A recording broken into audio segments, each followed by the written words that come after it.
ഇന്ന് നമുക്ക് മീൻ വാഴയിൽ പൊള്ളിക്കാം. അതിന് ഉപ്പ് മുളക് എല്ലാം കൂടെ ഞാൻ പുരട്ടി ഒരു അരമണിക്കൂറായി വെച്ചിരിക്കുന്നത്. അത് നമുക്ക് ശാലം ഫ്രൈ ചെയ്ത് നമ്മൾ എടുക്കും. ഇപ്പോൾ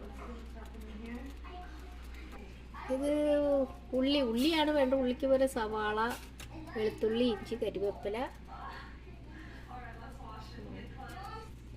തക്കാളി, 2 സ്പൂൺ മുളക് പൊടി, 1/2 ടീസ്പൂൺ ഫിഷ് മസാല, പിന്നെ വെളിച്ചെണ്ണയൊക്കെ പിന്നെ കാണിച്ചു തരാം. കുരുമുളക് പൊടി, ഉപ്പൊക്കെ വേണ്ട. കുറച്ച് എണ്ണ എടുത്താൽ ഞാനിത് ഫ്രൈ ചെയ്യാൻ വെക്കണം. കാരണം എന്താണെന്ന് വെച്ചാൽ ഈ എണ്ണ നമ്മളിത് എടുക്കിയാൽ വെളിച്ചെണ്ണ വേണം നമുക്ക് സാധനങ്ങളൊക്കെ വാട്ടിയെടുക്കാനായിട്ട്.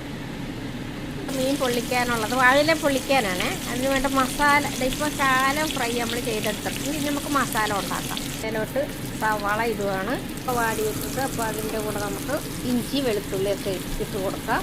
കരിവേപ്പില, തക്കാളി ഇതങ്ങനെ വാടട്ടെ. ഉപ്പ് 1 ടീസ്പൂൺ, 2 സ്പൂണ് കാശ്മീർ മുളക് പൊടി, അര ടീസ്പൂൺ ഫിഷ് മസാല, 1/2 ടീസ്പൂൺ കുരുമുളക് പൊടി. പൊള്ളിക്കളയിന് എപ്പോഴും കുരുമുളക് പൊടി അത്യാവശ്യമാണ്. ഒഴിച്ച് കൊടുത്ത് നമുക്കൊന്ന് സ്വല്പം അങ്ങോട്ടൊരു മയം പരുവത്തിൽ ഇങ്ങനെ ആക്കിയെടുക്കണം. അല്ലെങ്കിൽ നമുക്ക് മീനിൽ പൊതിയണ്ടേ. പൊള്ളിക്കാനുള്ള മസാല റെഡിയായി. ഇനിയിപ്പോൾ നമുക്ക് വാഴയിലോട്ട് വയ്ക്കാം. വെച്ച്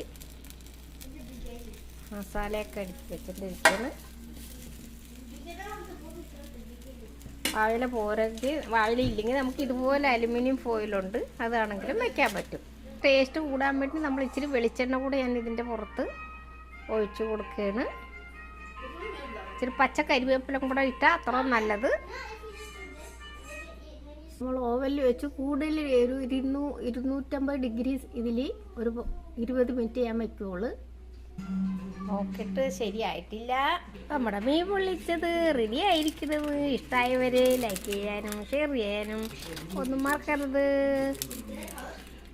വായിൽ കൊതിയൂറും നമ്മുടെ വായിൽ കൊതിയൂറും വാഴയിൽ പൊള്ളിച്ച മീൻ ഇതുപോലെ നിങ്ങളും ഉണ്ടാക്കുക. നമ്മുടെ മീൻ പൊള്ളിച്ച് വാഴയിൽ പൊള്ളിച്ച് ഇഷ്ടമായെങ്കിൽ സബ്സ്ക്രൈബ് ചെയ്യാനും ഷെയർ ചെയ്യാനും മറക്കരുത്.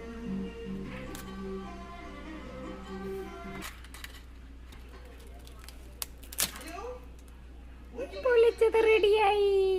നല്ല സൂപ്പറായിട്ടുണ്ട്. Okay, by.